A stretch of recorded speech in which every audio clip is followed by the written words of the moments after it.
Hey guys, gonna go through this texture set to show you what they look like in use.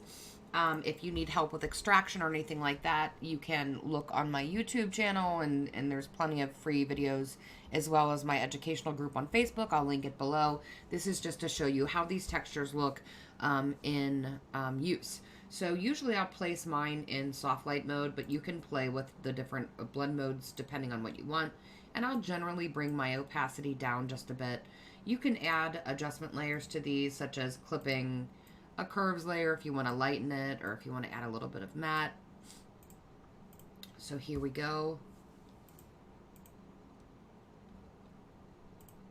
Really, really fun and easy way to completely change your images and create a painterly look to them without spending hundreds on backdrops, like actual backdrops.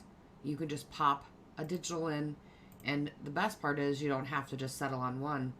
You could do a set of studio images and use um, these texture sets have a color palette theme, so you could have the same color palette in a different look for your entire set. So there they are.